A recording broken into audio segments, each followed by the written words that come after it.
Joining me now is Fred Kempe. He is the president and CEO of the Atlantic Council and a CNBC contributor. Fred, you say that like it's a bad thing almost. You know, this is not a new dawn for relations. This is just about damage control. But it kind of makes me feel like damage control is what we need right now. This relationship has been deteriorating so much over the past couple of months, hasn't it? Eamon, I couldn't agree more with you. I think the damage control is an end of itself, and part of that damage control is for Janet Yellen to have, and she's talked about this a lot, have closer relationships. She has close relationships from her time in the Fed in China, but she doesn't have relationships with the new team that she's dealing with as Treasury Secretary. So she's underscored that she really needs to just get to know these people and talk to them. We're getting signals from Treasury they don't expect any breakthroughs on any of the different fronts. Yeah, I wanted to ask you about that. Sorry? Go ahead. I want to ask you that, but I'm just going to put a pin in that idea of what they expect in terms of breakthroughs, but finish your sentence. Well, they're trying to, I think from the U.S. side, they're trying to calm waters.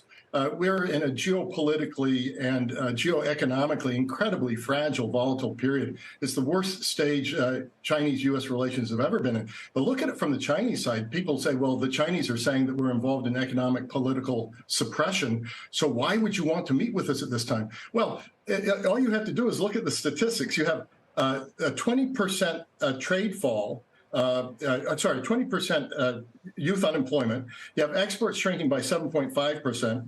Last year, you had foreign direct investment. This is a huge number, Eamon. Foreign direct investment fall by 72% to $42.5 billion. That's huge. What's happening is global investors, not just U.S. investors, also European investors, are getting more and more wary and more worried about investing in China. They're at 5.3% growth, says the IMF. But other forecasters are downgrading them. So we want to calm waters. The U.S. wants to calm waters. Certainly Biden doesn't want a crisis on top of the Russia crisis when he goes into an election year. And from the China side, they have to put a floor under their economic decline and start building up again and start growing again at paces they were growing before. So you raised this question, I put a pin in it, this idea that Treasury is sort of avoiding saying exactly what the deliverables are going to be. I can tell you as a reporter covering these kinds of trips over the years, what you try to do in the week before the trip is get out of the officials that you're covering what their sense is of the deliverables from that trip. You want to know, what are they going to get out of this? They always try to avoid telling you that because they want to underpromise and overdeliver. But let me put you on the spot with that same question. What do you think a win here for Janet Yellen would look like? What are the deliverables in the win column if she can get them? So we'll have to see what they say in whatever communique or press release. But what we know she'll want to do is she'll want to get a little bit of a read on the Chinese economic outlook. If it's really as bad as it seems, 5.3% and going down, then the global economic outlook depends on that, and also U.S. growth can be influenced by that as well. Can she get? Let me just ask a question on that.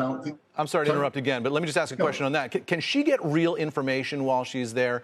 I mean, you know, you've seen these trips. There's a lot of pomp and circumstance. She's going to be surrounded and buffeted by Chinese officials who are, you know, meeting and greeting all day long, every day. Is she going to have access to real, on-the-ground economic information about what's going on in China while she's there? It's going to be trade for trade. What do you have to show us? And we'll show you. There's no doubt that the Chinese have been obfuscating more than they used to on their trade figures, but they're more likely to tell Janet Yellen than they are to tell you and me.